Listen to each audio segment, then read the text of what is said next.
Dans un lycée, la moyenne de mathématiques d'un élève de terminale pris au hasard est une variable aléatoire qui suit la loi normale de paramètres 10,5, 6, 25. Le proviseur de ce lycée dit alors environ 2/3 des élèves de terminale ont une moyenne de mathématiques située entre 8 et 13.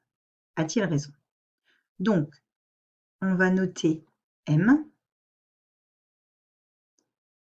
la variable aléatoire qui désigne la moyenne de maths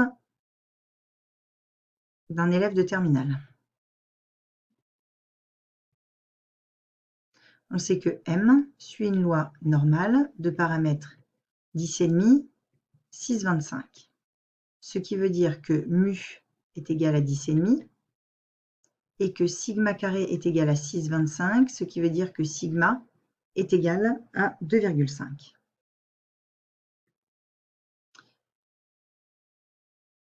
Les élèves sont considérés comme étant indépendants. Donc, si on prend un élève au lycée, les 2/3 des élèves de terminale ont une moyenne de mathématiques située entre 8 et 13, c'est-à-dire qu'on cherche la probabilité que la moyenne d'un élève appartienne à 8, 13. Si on regarde cet intervalle, c'est la probabilité que M donc soit plus grand que 8 et plus petit que 13. Or, 8, c'est 10,5 moins 2,5. Et 13, c'est 10,5 plus 2,5.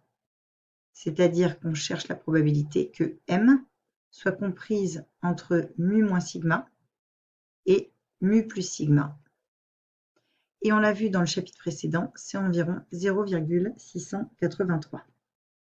Donc, étant donné que 2/3, c'est 0,667, on peut considérer que ce que dit le proviseur est alors vrai. Environ 2/3 des élèves de terminale ont une moyenne de mathématiques située entre 8 et 13.